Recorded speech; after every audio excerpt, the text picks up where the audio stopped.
Diane Beauchamp avait 65 ans et une fortune estimée à 150 millions d'euros lorsqu'elle fit ce pari insensé. Ancienne PDG d'une entreprise de cosmétiques qu'elle avait bâtie de toutes pièces, Diane avait développé au fil des ans un humour caustique et une propension à dire des choses choquantes, juste pour observer les réactions.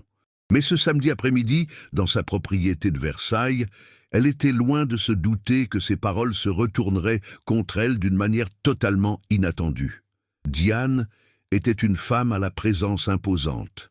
Grande, les cheveux blonds teints toujours impeccablement coiffés en ondulations tombant sur ses épaules, elle portait des tailleurs Dior et des bijoux discrets mais très précieux. Son visage portait les marques d'une vie bien remplie, des rides d'expression autour d'yeux bleus glaciers qui en avaient vu de toutes les couleurs, des lèvres fines, toujours prêtes à lancer une remarque cinglante. Elle entretenait sa forme grâce à un entraînement personnel quotidien et un régime strict, mais elle n'avait aucune illusion sur son âge. Elle vieillissait et elle ne cherchait pas à s'en excuser. Veuve depuis 8 ans après la mort de Jacques Beauchamp, magnate du textile de 20 ans son aîné, Diane avait vécu un mariage de convenance qui lui avait apporté encore plus de richesse, mais peu d'amour. Jacques était un homme d'affaires brillant mais distant, plus intéressé par les fusions-acquisitions que par une épouse. À sa mort, à 83 ans, Diane hérita de tout et éprouva surtout du soulagement. Enfin, elle était libre de vivre comme bon lui semblait, sans avoir de compte à rendre à personne. Son domaine de Versailles était un palais moderne de verre et de marbre, avec 12 chambres, une piscine à débordement, des cours de tennis et des jardins où travaillaient 5 jardiniers à plein temps. Diane y vivait pratiquement seule, hormis un personnel de service qui apparaissait le jour et disparaissait la nuit. Ses 3 enfants adultes issus d'un premier mariage lui rendaient rarement visite, généralement seulement lorsqu'ils avaient besoin d'argent ou de son accord pour un investissement risqué. Mathieu Moreau avait 24 ans lorsqu'il rencontra Diane, et cette rencontre fut tout à fait fortuite. Il travaillait comme assistant de l'architecte paysagiste chargé de réaménager les jardins du domaine Beauchamp. C'était un emploi temporaire, l'un des nombreux boulots que Mathieu avait enchaînés ces dernières années pour tenter de rembourser les dettes médicales colossales de son père, atteint d'une sclérose en plaques à un stade avancé. Mathieu avait étudié l'architecture pendant 2 ans avant d'abandonner ses études pour travailler à plein temps, et ce rêve lui semblait désormais trop lointain pour qu'il puisse même l'envisager. Mathieu était beau, sans prétention. Cheveux châtain clair ébouriffés par le soleil, yeux verts toujours empreints d'une légère tristesse, physique athlétique forgé par des années de labeur manuel. Il portait des jeans usés et des t-shirts simples, les mains toujours sales sous les ongles. Il dégageait une franchise directe, propre à quelqu'un qui avait tout gagné à la sueur de son front et qui n'avait aucune patience pour la superficialité. La rencontre fatidique eut lieu par une chaude après-midi de juillet. Diane supervisait les travaux au jardin, formulant des commentaires critiques sur chaque choix de plante. Le paysagiste en chef, habitué à son style direct, approuvait tout sans réserve. Mais Mathieu, nouveau venu dans l'équipe et ne sachant pas trop à qui il avait affaire, commit l'erreur de la contredire.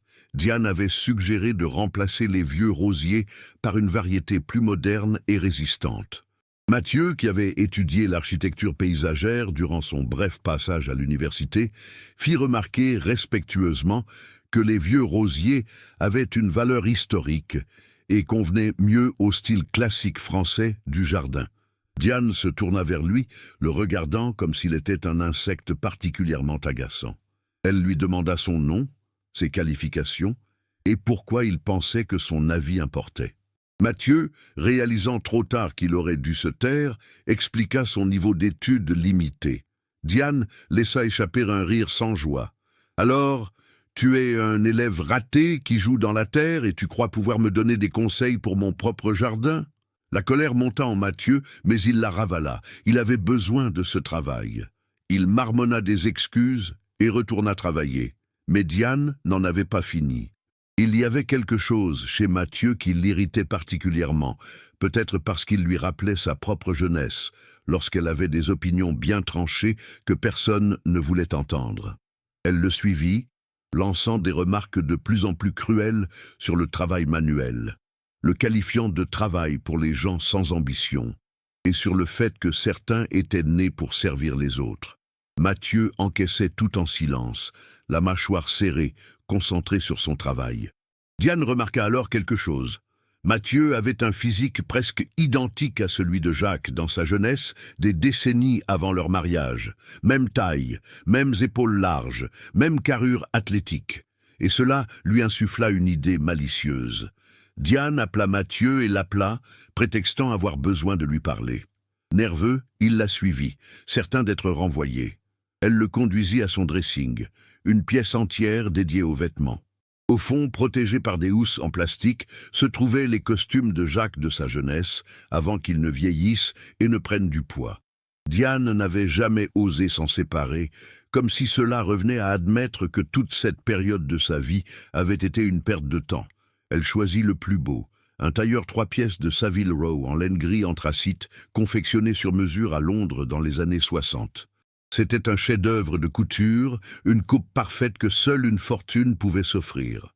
Diane le tendit à Mathieu avec un sourire cruel. « Si ce costume te va parfaitement, je t'épouse », dit-il en riant, comme si c'était la blague la plus drôle du monde. Évidemment, il ne lui irait pas. Le costume avait été fait sur mesure pour Jacques à 30 ans, à l'époque où il pesait à peine 1% de graisse et passait des heures à s'entraîner à l'escrime. Aucun ouvrier ordinaire n'aurait pu porter une tenue aussi parfaitement taillée. Mathieu la regarda comme si elle avait perdu la raison. « Pardon, mais quoi ?» Diane éclata de rire. « Tu m'as bien entendu. Enfile ce tailleur. S'il te va parfaitement, je t'épouserai et tu n'auras plus jamais à travailler de ta vie. S'il ne te va pas, admets que tu aurais dû te taire et faire ton travail sans remettre en question tes supérieurs. C'est un pari simple. C'était ridicule. C'était cruel. C'était complètement absurde. Mais Mathieu, las d'être humilié, las d'être traité comme un moins que rien, décida de le mettre au défi. « Très bien, j'essaierai.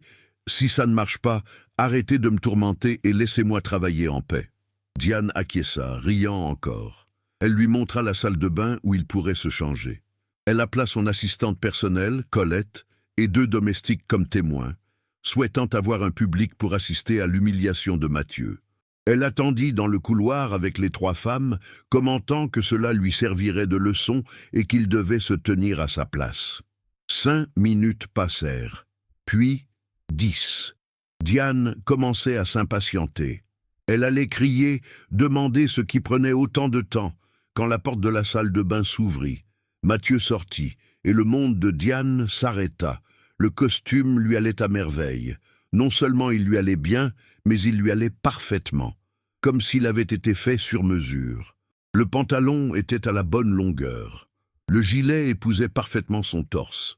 La veste tombait sur ses épaules comme si elle avait été peinte sur lui.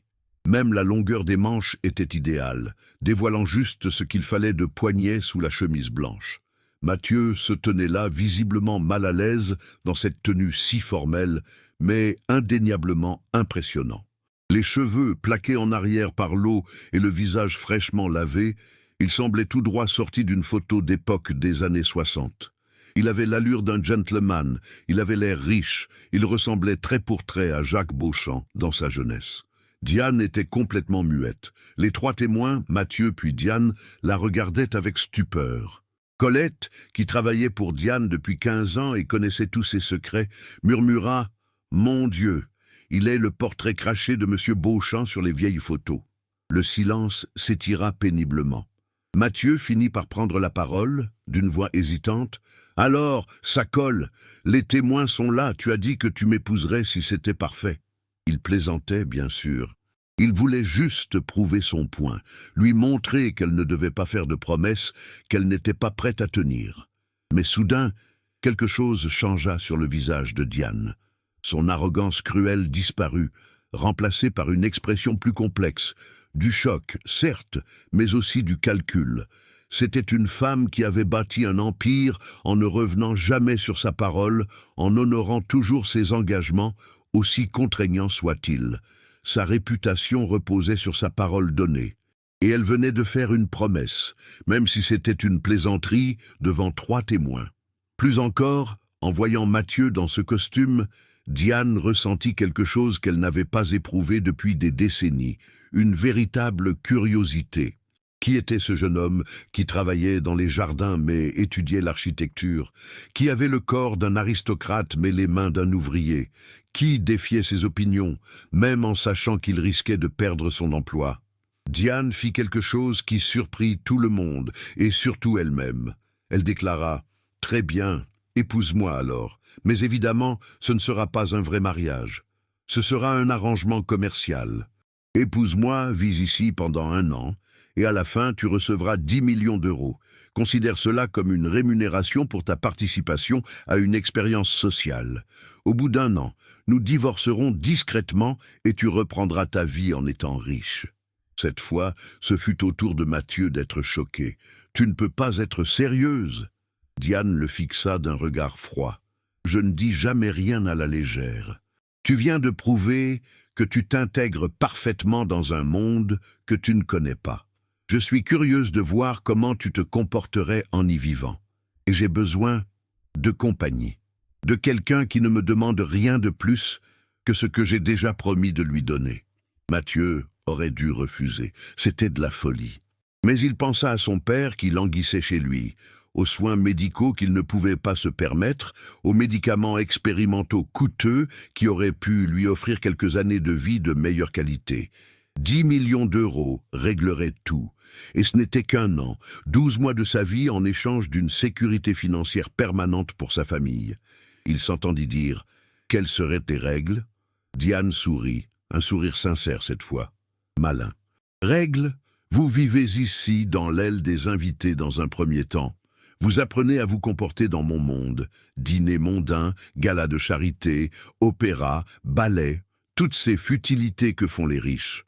En échange, vous avez accès à ma fortune pour vos besoins raisonnables, y compris pour subvenir aux besoins de ma famille, le cas échéant. Au bout d'1 an, nous divorçons et vous recevez 10 millions nets. Le contrat sera rédigé par des avocats. Et pour ce qui est... Mathieu hésita, rougissant. Des attentes physiques, Diane rit sincèrement cette fois. Mon Dieu, vous croyez que j'achète une prostituée? Non, ce n'est qu'un mariage sur le papier. Vous gardez votre chambre, je garde la mienne. Il n'y a aucune obligation conjugale, juste de la compagnie et le plaisir de voir comment un diamant brut se transforme une fois poli. Mathieu aurait dû se sentir insulté, mais sa franchise brutale était presque rafraîchissante. Au moins, il n'y avait pas de faux-semblants. Il lui tendit la main, toujours vêtu de son impeccable costume vintage. Marché conclu. Diane lui serra la main, sentant les callosités dues au travail manuel contre sa paume douce. « Excellent. Colette, appelle les avocats.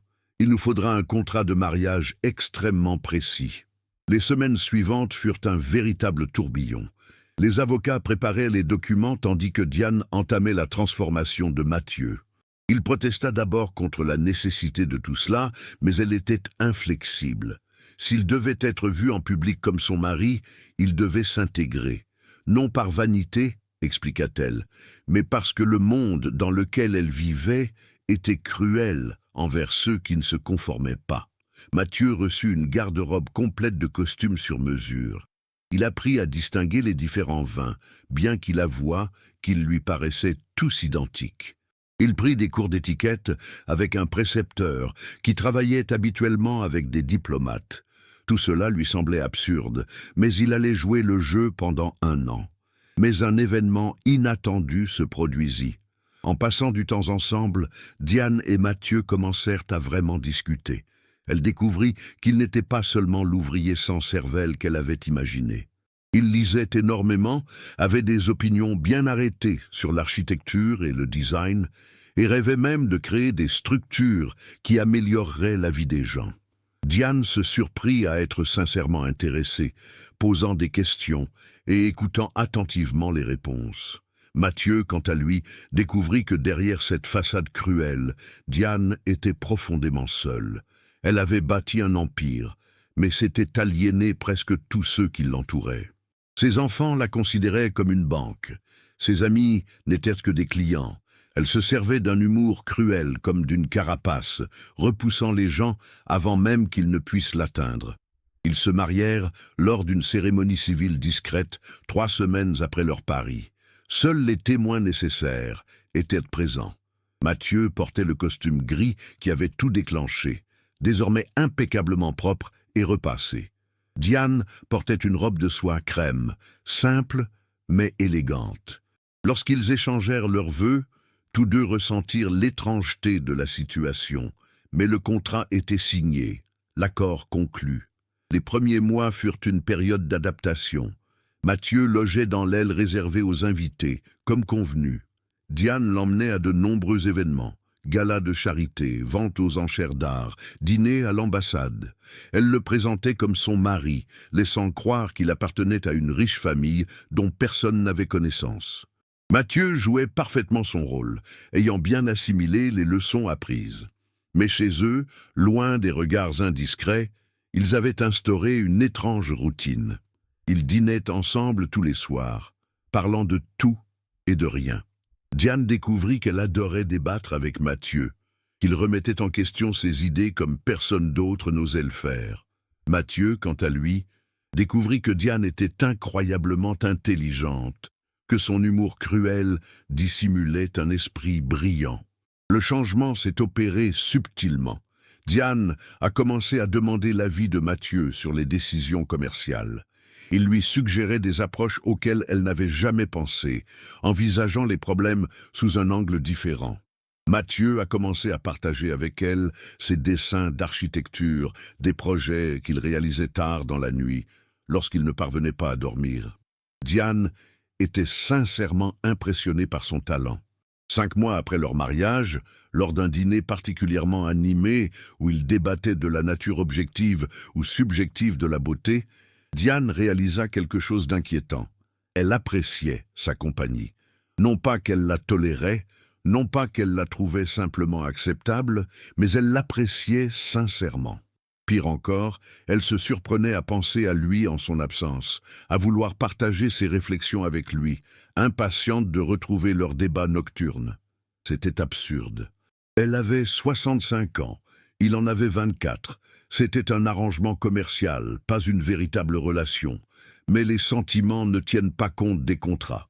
Mathieu était confronté à un dilemme similaire. Au départ, il voyait Diane comme un moyen d'arriver à ses fins, une façon de gagner de l'argent pour subvenir aux besoins de son père. Mais en passant du temps avec elle, il découvrit la complexité qu'elle dissimulait. Il perçut sa vulnérabilité sous une apparence arrogante, sa solitude sous une richesse apparente. Et il se surprit à vouloir la voir sourire sincèrement, non pas ce sourire cruel qu'elle utilisait comme une arme, mais un sourire authentique qui illuminait tout son visage. Le point de rupture survint un soir d'hiver. Diane apprit que l'un de ses fils, François, l'attaquait en justice, cherchant à la faire déclarer incapable mentalement en raison de son mariage soudain avec un homme beaucoup plus jeune. C'était une tentative flagrante pour s'emparer plutôt de sa fortune. Diane aurait dû être furieuse. Au lieu de cela, elle s'effondra. Mathieu la trouva dans sa chambre, un verre de cognac à la main, les mains tremblantes. Elle avoua pour la première fois: « J'ai tout gâché. J'ai bâti un empire, mais j'ai détruit ma famille. Mes enfants me voient comme un coffre-fort, pas comme leur mère. Et maintenant, ils me donnent raison en te prenant pour preuve de sénilité. » Mathieu s'assit à côté d'elle, chose qu'il n'avait jamais faite auparavant. Il dit que François était un idiot, que leur mariage était peut-être peu conventionnel, mais qu'elle était parfaitement lucide. Diane rit amèrement. « Mais le suis-je ? Je t'ai épousé à cause d'un pari stupide. Quel genre de personne saine d'esprit ferait une chose pareille ?» Mathieu resta silencieux un instant. Puis il dit quelque chose qui changea tout. Peut-être une personne plus seule qu'il ne le laissait paraître. Une personne qui avait fait un pari insensé parce qu'une partie de lui s'attendait à perdre et à servir de divertissement pendant 5 minutes. Mais quand j'ai gagné, quand j'ai enfilé le costume, tu as vu une opportunité. Non pas d'avoir une prostituée ou un trophée, mais d'avoir quelqu'un sans arrière-pensée, Quelqu'un qui ne convoitait pas ta fortune parce que tu l'avais déjà promise. Quelqu'un de fiable. Diane le regarda, les larmes aux yeux pour la première fois depuis leur rencontre. Tu me comprends mieux que mes propres enfants. Mathieu prit une décision courageuse. Il lui prit doucement la main. Peut-être parce que je suis vraiment attentif, et parce que tu me laisses être moi-même. Tu n'attends rien de moi. Il s'est passé quelque chose entre eux à ce moment-là. Diane a murmuré « C'était censé être une affaire ». Mathieu a acquiescé. « Je sais ». Mais elle s'est alors tournée complètement vers lui et a dit « Ce n'est plus le cas, n'est-ce pas? Du moins, pas pour moi ».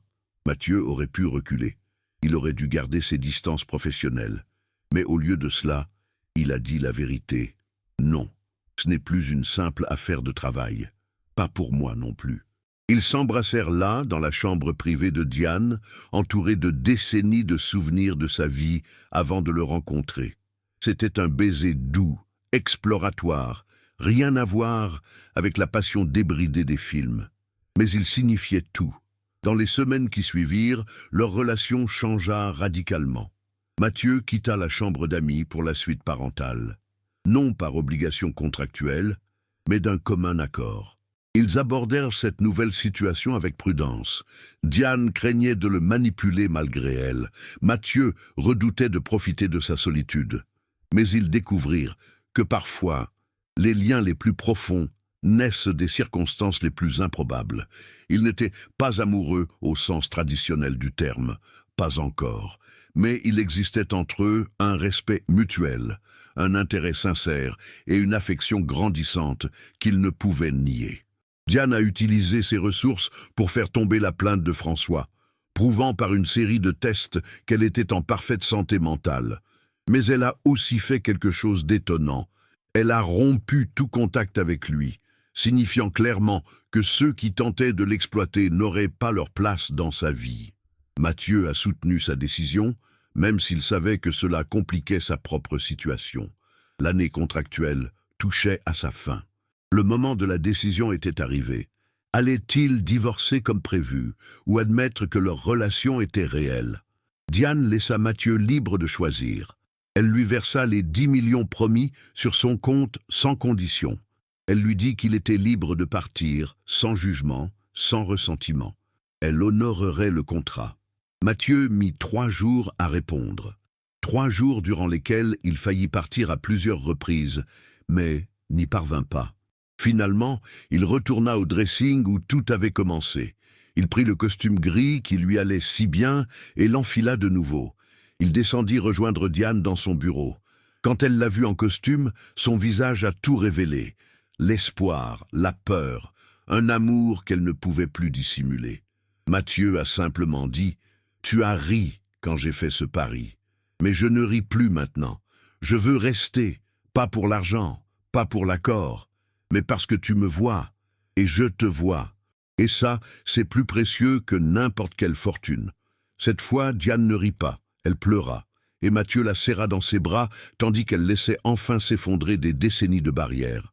Ils restèrent mariés, mais il s'agissait désormais d'un choix, et non plus d'un contrat. Mathieu utilisa une partie de l'argent pour s'occuper de son père et investit le reste dans un cabinet d'architecture spécialisé dans le logement social. Diane devint son principal soutien, non pas financièrement, mais en tant que conseillère, forte de plusieurs décennies d'expérience dans le monde des affaires. La société la jugeait encore. Les amis de Diane l'évitaient, disant qu'elle s'était ridiculisée. Mais elle s'en fichait.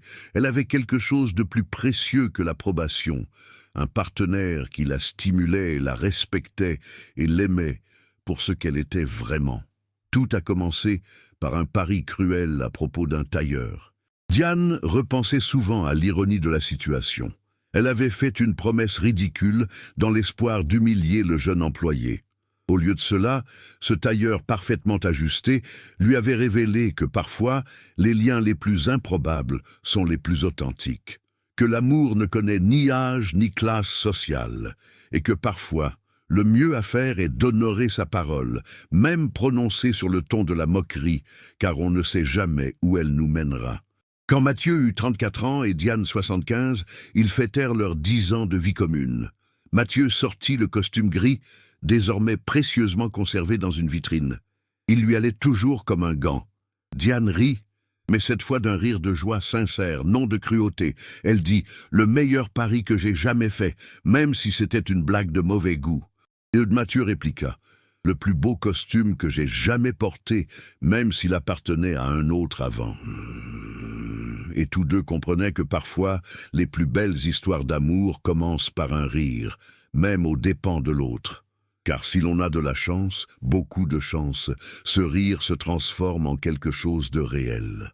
Et le costume, qui semblait impossible à enfiler, devient le symbole non pas de l'humiliation, mais d'un destin improbable, nous rappelant que parfois, il faut porter quelque chose de complètement différent de soi-même pour découvrir qui l'on peut vraiment devenir.